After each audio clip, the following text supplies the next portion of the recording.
नमस्कार मित्रों, एक बार पुनः आप सबका हमारे चैनल सनातन ज्ञान की गंगा 2.22 और SGKG स्टडीज यूट्यूब चैनल पर पुनः हार्दिक अभिनंदन है। अभी हम भूमि जमीन के दस्तावेज के बारे में जान रहे हैं। इससे पहले वाले वीडियो जिन लोगों ने नहीं देखा है, इससे पहले 3 वीडियो अपलोड किए जा चुके हैं, जिसमें गैर मजरूआ जमीन के बारे में, भूमि का मापन कैसे किया जाता है और लगान और मालगुजारी में क्या फर्क होता है, इस पर हम विस्तार से चर्चा कर चुके हैं। इस वीडियो में हम चर्चा करेंगे जमीन के दस्तावेज में प्रयुक्त होने वाले कुछ शब्द। हम इसकी चर्चा किस लिए कर रहे हैं? इसका मुख्य कारण यह है कि वैसे तो भारत में जो ऑफिशियल लैंग्वेज है वो हिंदी है। जो नॉर्थ के हिंदी स्टेट हैं उनकी मातृभाषा हिंदी है।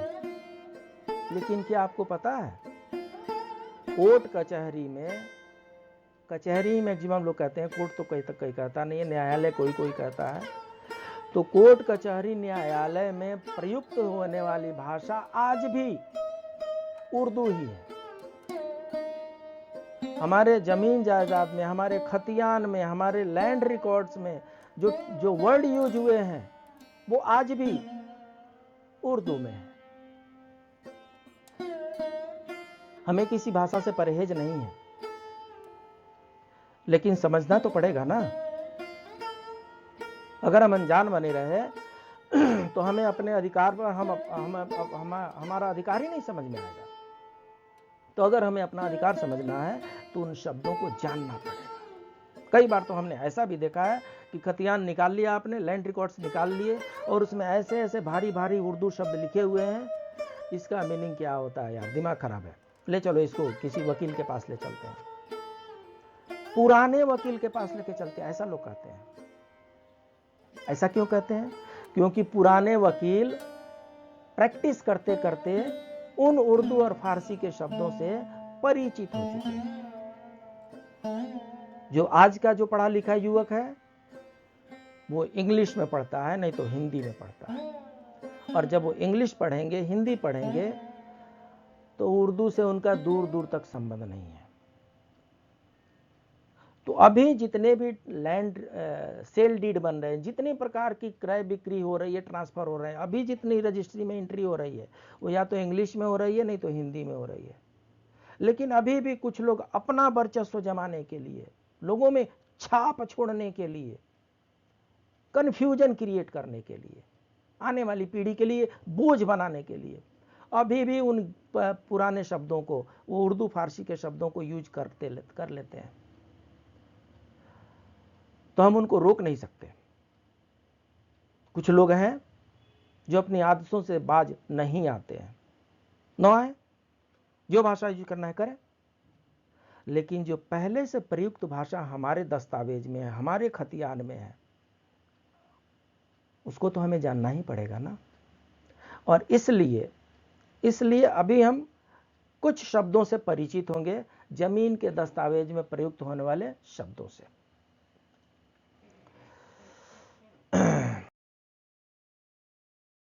पहला शब्द लेकर के चलते हैं और पहला शब्द जो है जमाबंदी। जमाबंदी को फर्द भी कहते हैं। जमाबंदी उर्दू हो गया और फर्द जो है वो अरबी हो गया। सो जमाबंदी और फर्द जब शब्द जो है बड़ी ही आसानी से आपको ये कहते सुनते मिल जाएगा कचहरी कोर्ट में। जब मैं कचहरी कहता हूँ, कचहरी उर्दू है, कचहरी उर्दू है, उसका इंग्लिश कोर्ट है और न्यायालय उसका हिंदी है। न्याय का आलय, न्याय का घर, न्यायालय हिंदी हो गया, कचहरी उर्दू हो गया और कोर्ट इंग्लिश हो गया। आप कौन सा शब्द यूज करते हैं आप समझिए, लेकिन अर्थ समझ करके यूज कीजिए। सो यह अधिकारों का रिकॉर्ड है जिसमें भूमि, उसके मालिकों और उसके काश्तदारों आदि के बारे में जानकारी दी जाती है। So it's the records of rights, ROR इसको बोलते हैं, it's record of rights containing information about the land, its owners and its cultivators.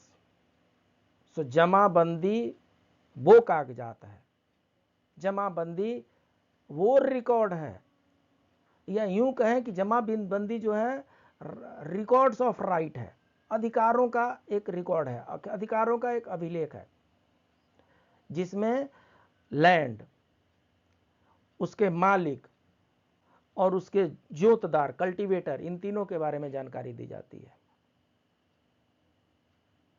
जमीन कौन है? जब जमीन के बारे में हम बात करेंगे तो उसकी चौहद्दी की भी बात करेंगे, बाउंड्री की भी बात करेंगे, उसके मेजरमेंट की भी बात करेंगे, उसके टाइप ऑफ भूमि की भी बात करेंगे, और उसका ऑनर कौन है, उनके मालिक कौन है, और उसकी अगर खेती वाली जमीन है तो उसको यूज कौन कर रहा है, मालिक ही यूज कर रहे हैं या किसान यूज कर रहा है, ये सब चीजें जो है वो जमाबंदी में मिलती है। खाता शब्द बहुत यूज होता है। वैसे तो खाता शब्द बाद में बैंक वालों ने भी अकाउंट के लिए खाता शब्द ही प्रयोग करना शुरू कर दिया। सो बैंक में भी खाता होता है, खाता को अकाउंट कहते हैं। खाता क्या होता है? अगेन इट्स उर्दू शब्द। सो खाता एक परिवार या व्यक्तियों के सभी भू स्वामित्व का वर्णन करता है।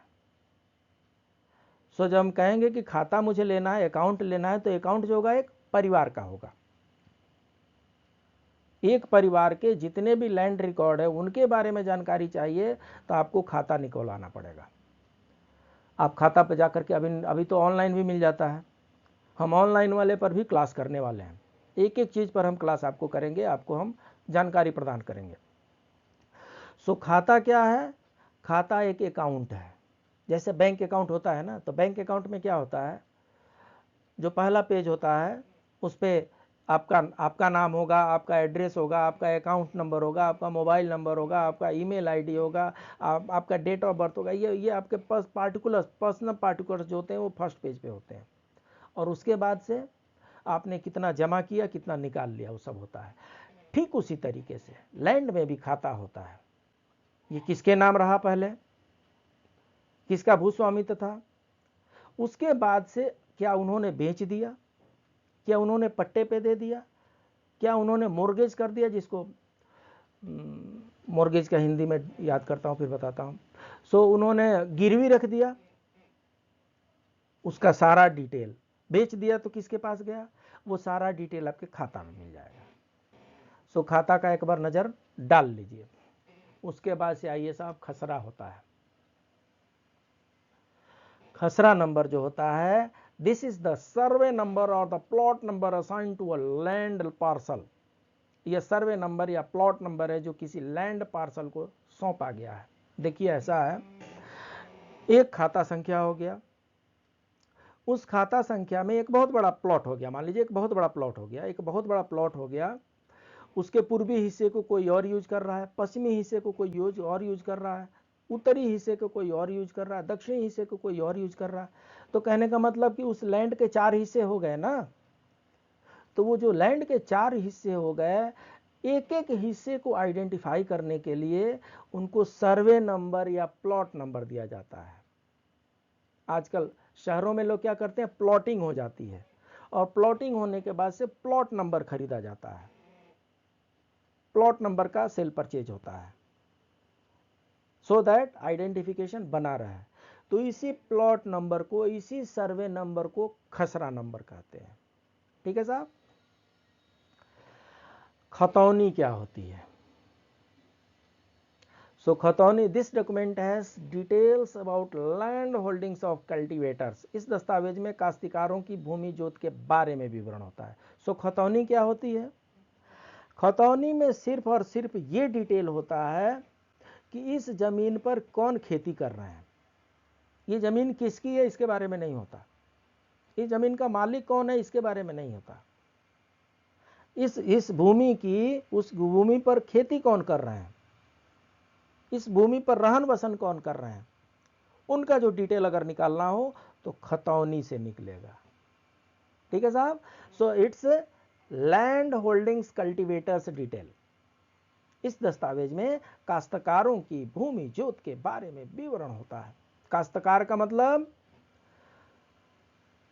खेती करने वाले, कल्टीवेटर किसान, किसान को ही काश्तकार कहते थे। किसान को ही काश्तकार कहते थे जब किसान अपनी जमीन नहीं किसी और की जमीन पर खेती करता था। जमींदार के जमीन पर खेती करते थे तो काश्तकार कहलाते थे। जमींदार वो होते थे, काश्तकार किसान होते थे। तो काश्तकारों की भूमि जोत के बारे में जो पूरा विवरण मिलता है वो खतौनी में मिलता है। इसके बाद से आता है खेवट। ये सारे उर्दू शब्द हैं और बहुत कम लोग इससे परिचित हैं। तो खेवट आता है, यह एक जमींदार की पूरी जमीन की सूची है। समझ गए साहब? जो खाता है, खाता आपके परिवार के जमीन की भूमि की सूची है। जो खतौनी है वो किसान जिस खेत की खेती कर रहा है उसके बारे में पूरी विवरण है। लेकिन इससे पहले एक जमींदार महाराज तो हुआ करते थे। तो एक जमींदार की पूरी जमीन की सूची जो मिलती थी वो खेवट में मिलती थी। अगर आपको लगता है कि आपके पूर्वज जमींदार रहे हैं कुछ गांव में लोग हैं, तो अगर आपके पूर्वज जमींदार रहे हैं तो आप खेवट निकलवा सकते हैं। और खेवट में जमींदार की पूरी जमीन की सूची उपलब्ध है। इससे कितना लाभ होने वाला है, वहां से सिर्फ और सिर्फ खेवट देख करके आप किसी नतीजे पे नहीं पहुंच सकते हैं।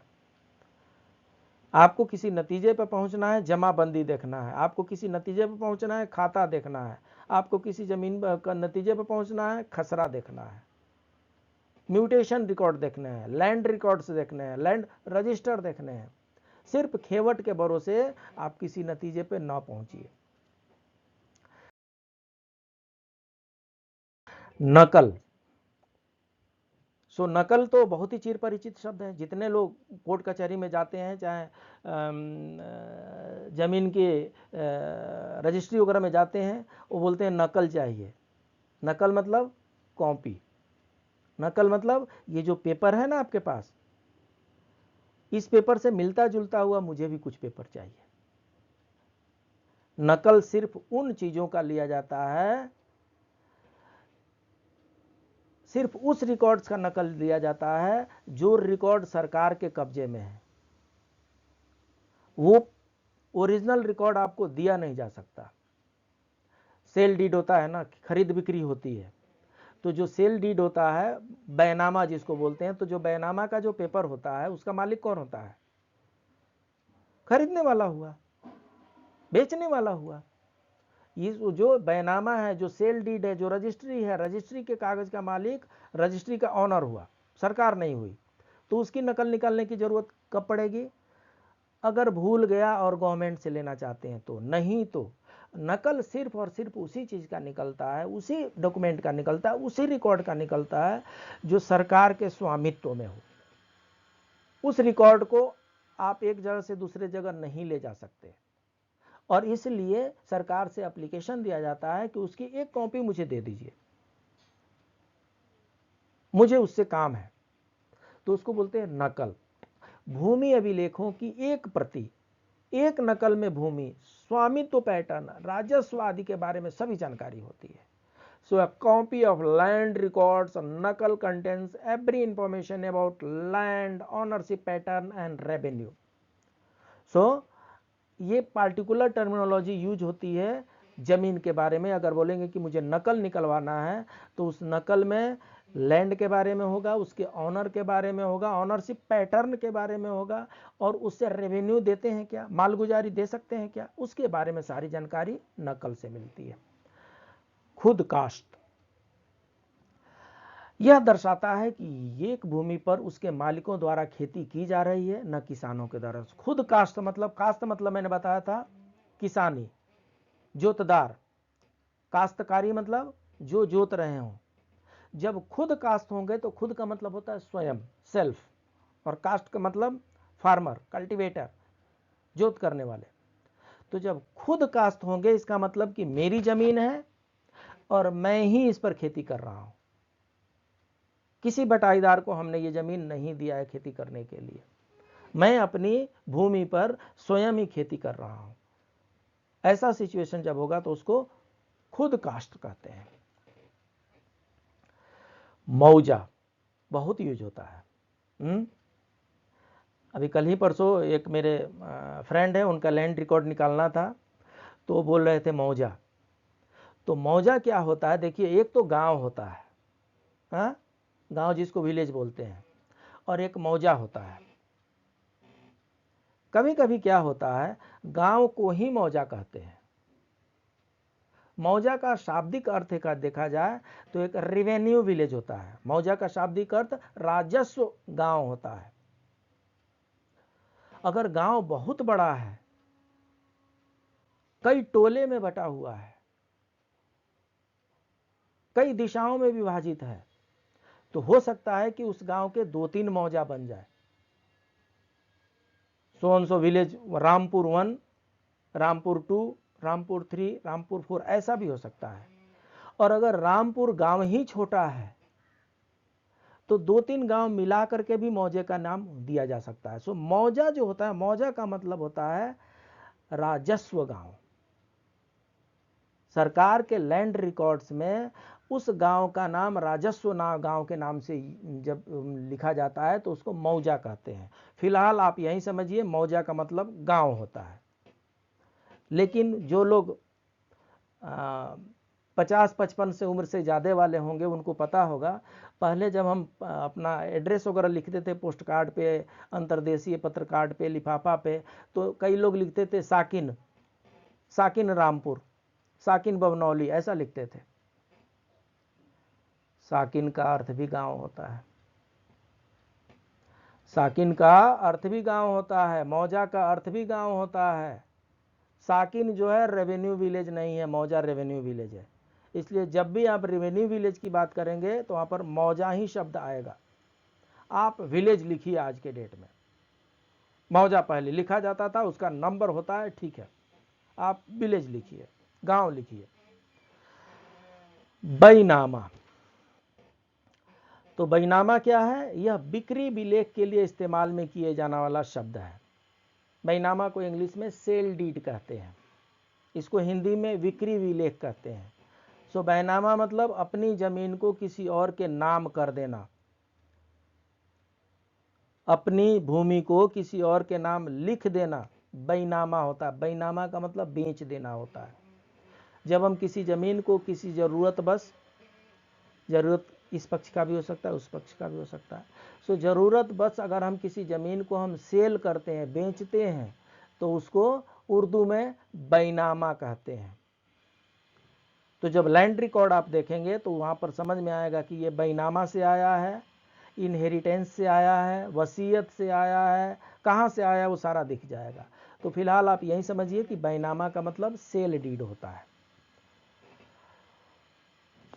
पट्टा, पट्टानामा, जब कोई भूखंड लीज पर दिया जाता है तो उसे पट्टा कहा जाता है। पहले क्या, देखिए ऐसा है, सेल में और लीज में फर्क है। सेल में क्या होता है, एक बार अगर आपने बेच दिया तो उस भू के भूस्वामित्व तो आपसे निकल गए, अब आप उस जमीन के मालिक नहीं हैं। अब उस पर उस जमीन को इंजॉय करने वाला, उस जमीन को, उस भूमि को भोगने वाला भी कोई और है, और उस भूमि का स्वामी की भी कोई और है, मालिक भी कोई और है। जब आप बेच देते हैं, जब लीज पर देते हैं, तो उस भूमि को इंजॉय करना, उस भूमि को भोगने वाला कोई और हो सकता है, लेकिन उसके स्वामी अब भी हम ही हैं। तो लीज में क्या करते हैं, 10 वर्षों के लिए मैं उनको लीज पे देता हूं, 20 वर्षों के लिए मैं उनको लीज पर देता हूं, किसी पार्टिकुलर पर्पस के लिए, वहां पर रहने के लिए, वहां पर खेती करने के लिए मैं लीज पर देता हूं। सो जो कंडीशन लीज में मेंशन होगा उसी के अनुसार लीज डोमिनेट होती है। सो लीज में क्या होता है, लीज को हिंदी में पट्टा कहते हैं। सो जो भूखंड लीज पर दिया जाता है उसे पट्टा कहा जाता है। और जब उसका पट्टा का जब म्यूटेशन कराएंगे, जब रिकॉर्डिंग कराएंगे, रिकॉर्ड में एंट्री कराएंगे, तो उसको पट्टा नामा कहते हैं। रिकॉर्डिंग नहीं बोलेंगे, जो लीज का जो पेपर है, जो लीज का जो रजिस्ट्री पेपर है, जो लीज का जो एग्रीमेंट पेपर है, उसको पट्टानामा कहते हैं। सो उस पट्टानामा के द्वारा लीज दिया जाता है। लीज में क्या करते हैं, हम किसी को अपना ज़मीन दे देंगे, चलिए 20 साल के लिए हम आपको ज़मीन देते हैं, 5 साल के लिए अपना ज़मीन देते हैं आपको खेती करने के लिए, उसके बदले में उपज की आधा मैं लूँगा, उसके बदले में 500 रुपया महीना मैं लूँगा, उसके बदले में 1000 रुपया साल का लूँगा, जो भी टर्म होगा उसको फुलफिल करना होता है। सो एक conditional right of usage transfer होता है। जब जमीन होती है ना, जमीन में दो चीजें होती हैं, एक मालिक होता है और दूसरा उसका यूज होता है, उसका भोग करना होता है। सो नॉर्मली मालिक के साथ ही भोग भी रहता है साथ साथ, लेकिन किसी कंडीशन में अगर मालिक भोग करने की इजाजत, उसको यूज करने की इजाजत किसी और को दे देता है तो उसको लीज कहते हैं, पट्टा कहते हैं, और उस रिकॉर्ड को पट्टानामा कहते हैं।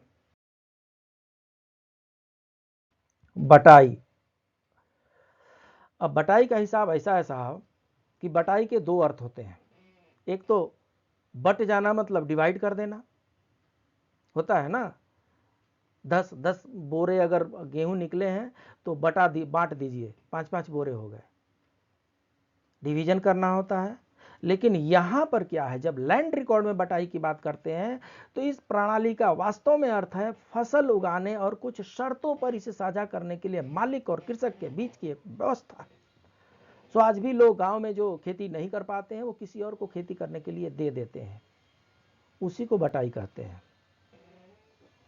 सो खेती करने के लिए दे दिए तो भूस्वामित्व चूंकि आपका है, इसलिए जब आप खेती करने के लिए देंगे तो उनसे बात कर लेंगे कि आधा आधा हमारा रहेगा, चौथाई हमारा रहेगा, इसके बदले में हम पैसे लेंगे। ये सब चीजें आपको बताना है, उसी को बटाई कहते हैं। इंतकाल। उर्दू में इंतकाल का अर्थ होता है मर जाना, डेथ हो जाना, समाप्त हो जाना, सुपुर्दे खाक हो जाना, उसको इंतकाल कहते हैं। लैंड रिकॉर्ड में जहां भी इंतकाल होगा, भूमि अभिलेखों में यह म्यूटेशन के लिए, म्यूटेशन मतलब दाखिल खारिज, यह परिवर्तन अधिकारों में रिकॉर्ड में एक पंजीकृत विलेख, विरासत, उत्तरजीविका, वसीयत या पट्टे द्वारा हस्तांतरण के कारण होता है।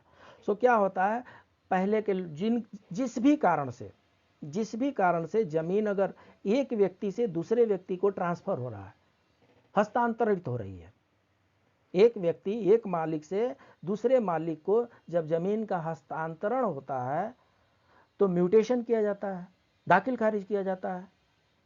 तो एक का दाखिल हो जाता है और दूसरे का खारिज हो जाता है। जिनका खारिज हो जाता है उनको इंतकाल कहते हैं उर्दू में।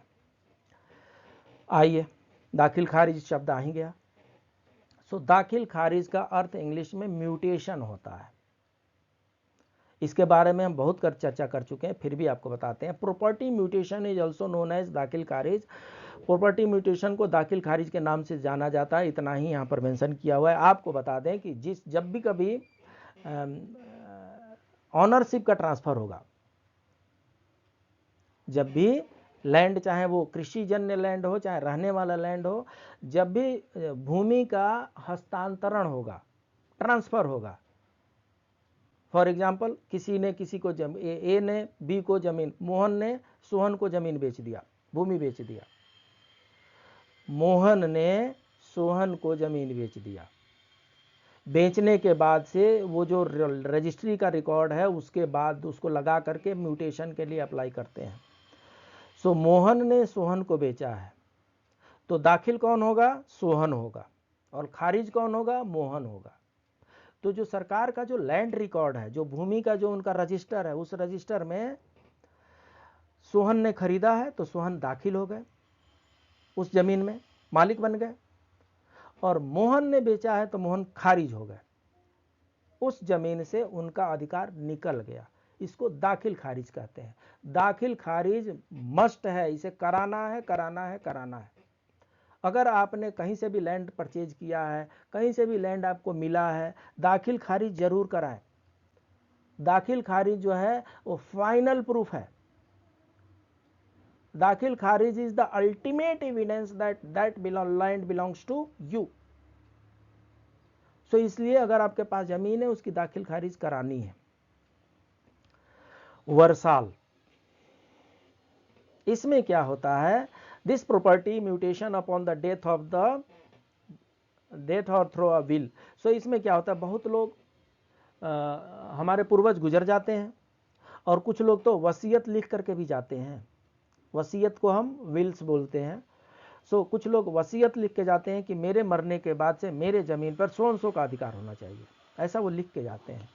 तो इन ऑल कंडीशन जो व्यक्ति मर चुके हैं उनके ज़मीन पर जो व्यक्ति जीवित हैं जिनके नाम पे ट्रांसफ़र हो रहा है, जब वो ट्रांसफ़र हो जाता है उस ट्रांसफ़र को वरसाल कहते हैं। विरासत। सो विरासत क्या है, हमारे जितने भी पूर्वज की ज़मीन थी, हमारे जो पिताश्री की ज़मीन है, उस पर जितने हम भाई हैं उन सब भाइयों का बंटवारा होकर के जितना मुझे मिला वो मुझे विरासत में मिली है। क्या मैंने उसको खरीदा है? नहीं। क्या मैंने उसको प्राप्त करने के लिए कोई और उपक्रम किया है? नहीं।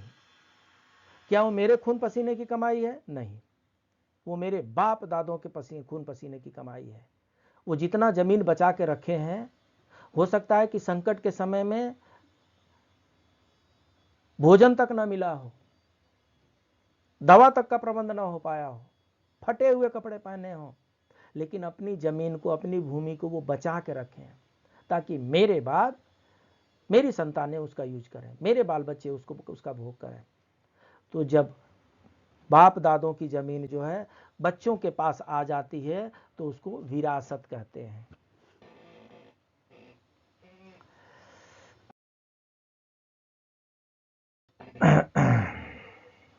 इसके बाद से फर्द बदर क्या होता है, लैंड रिकॉर्ड्स में कई बार सुधार करने की जरूरत पड़ती है, कई बार गलतियां हो जाती हैं, चाहे टाइपिंग एरर हो, क्लेरिकल एरर हो या कुछ और एरर हो। जो भी गलतियां हैं उस गलतियों को कई बार लैंड रिकॉर्ड में सुधार करने की जरूरत पड़ती है। तो भूमि रिकॉर्ड में सुधार करने की प्रक्रिया को फर्ज बदर कहा जाता है। हाँ? भूमि रिकॉर्ड्स में जब भी चेंजेस करेंगे, जब भी कोई करेक्शन करेंगे, सुधार करेंगे, चेंजेस नहीं कहेंगे, करेक्शन कहेंगे, सुधार कहेंगे, सिर्फ गलती को सुधारने वाले प्रोसेस को फर्द बरदर कहते हैं। उसके बाद से सजरा नसब है। So a table showing succession to ownership rights accruing from time to time, समय समय पर होने वाले स्वामित्व अधिकारों के उत्तराधिकार को दिखाने वाली तालिका है। सजरा नसब उस रिकॉर्ड को कहते थे जिस पे एक सर्वे नंबर हो गया और उस पर बार बार जितने चेंजेज होते जा रहे हैं उनका रिकॉर्डिंग उस पर हो रहा है। लैंड रिकॉर्ड का जैसा ही है जिसमें लैंड रजिस्टर में सभी एंट्री होती है। सजरा किस्तवार, मूल मानचित्र के अद्यतन संस्करण को सजरा किस्तवार के नाम से जाना जाता है। सो मैप जो होता है ना, जमीन का मानचित्र होता है, हाँ, नक्शा बोलते हैं। तो जमीन का जो नक्शा होता है, मानचित्र होता है, मैप होता है, उसमें भी टाइम टू टाइम अपडेट करने पड़ते हैं। बदलता है ना, कई कारणों से बदल सकता है। हस्तांतरण होता है, जमीन विरासत में भी मिलता है, विल्स से भी होता है, वसीयत से भी होता है, सेल डीड से भी होता है। तो जब ये परिवर्तन होता है, उस परिवर्तन को करने के बाद से जो संस्करण इशू होता है मानचित्र का, उसको सजरा किस्तवार कहते हैं। तब्दील मलकियत, तब्दील मलकियत का हिसाब ऐसा, तब्दील का मतलब बदलाव होता है, ये तो आपको पता है, और मलकियत का मतलब स्वामित्व होता है, ये भी आपको पता है। लेकिन तब्दील मलकियत शब्द का प्रयोग उस समय किया जाता है जब म्यूटेशन अदालत के आदेश के विवाद के निपटारे के बाद हो। मतलब कोई डिस्प्यूट है, कोई लिटिगेशन है, कोई केस है, कोर्ट में चला गया और कोर्ट में जाने के बाद से कोर्ट ने आदेश दिया कि इस जमीन के मालिक सो एंड सो होंगे, और उसके बाद से जो म्यूटेशन किया जाता है, कोर्ट ऑर्डर को ध्यान में रखते हुए जो म्यूटेशन किया जाता है, जो दाखिल खारिज की जाती है, उसको तब्दील मलकियत कहते हैं। हो सकता है कि उसमें स्वामित्व तो बदल दिया गया हो, निश्चित रूप से कंफ्यूजिव कंडीशन से क्लियर कंडीशन में आते हैं, इसलिए इसको तब्दील मलकियत कहते हैं। हिब्बा, उर्दू में हिब्बा का अर्थ होता है गिफ्ट, उपहार। जैसे ब्याह वगैरह में, विवाह वगैरह में, बाकी सब जितने भी सेलिब्रेशन होते हैं वहां पर उपहार दिए जाते हैं ना। सो उर्दू में उपहार को हिब्बा कहते हैं। उत्परिवर्तन जब भूमि किसी को उपहार में दी जाती है, गिफ्ट में, बहुत लोग होते हैं अपनी जमीन को किसी को गिफ्ट में दे दिए, तो जब अपनी जमीन आपने की, अपनी भूमि आपने किसी को उपहार में दे दिया, गिफ्ट में दे दिया, तो उसका जो म्यूटेशन होगा उसको हिब्बा कहेंगे। क्यों? क्योंकि गिफ्ट में आया है। तो इस तरीके से हमने कुछ अभी पूरा नहीं, हमने कुछ जमीन से जुड़े शब्दों के बारे में जानकारी प्राप्त की, आप लोगों के बीच में हमने शेयर किया। आपको ये कैसा लगा जरूर लिखिए, कमेंट बॉक्स है, कमेंट बॉक्स में आप जरूर लिखें कि हमारा ये क्लास आपको कैसा लगता है। इसका हमने एक व्हाट्सएप ग्रुप भी खोला है, उसका डिस्क्रिप्शन बॉक्स में हमने लिंक डाल रखा है, उसको टच करके आप उसमें जुड़ सकते हैं। अगर अभी तक आपने सब्सक्राइब नहीं किया है तो इस SGKG स्टडीज़ को सब्सक्राइब कर दीजिए, लाइक कर दीजिए, अपने दोस्तों के बीच में शेयर कर दीजिए। हमारा दूसरा चैनल है SGKG 2.22 और इस पर इन सारे मटेरियल के अलावा ज्योतिष, धर्म और नैतिक कहानियाँ, उन पर भी हमने उसमें प्रकाश डाला है। ये SGKG स्टडीज है जिस पे 200 से ज़्यादा वीडियो अपलोड किए जा चुके हैं। ये SGKG 2.22 है जिस पर 1000 से ज़्यादा वीडियो अपलोड किए जा चुके हैं। अपनी सुविधा के अनुसार, अपने सामर्थ्य के अनुसार, अपने इंटरेस्ट के अनुसार चैनल पर जा करके उसका व्यू करें। स्वयं भी जागरूक हों और अपने अड़ोसियों पड़ोसियों को भी जागरूक करें, क्योंकि पता नहीं किसकी नादानी किसके गले में फांस बन सकती है। इसलिए सबको जागरूक करना है। आप भी समझें, लोगों को भी समझाएं। आप भी सब्सक्राइब करें और बाकी सभी अपने दोस्तों को, रिलेटिव को शेयर करें। मिलते हैं अगले क्लास में, तब तक के लिए नमस्कार।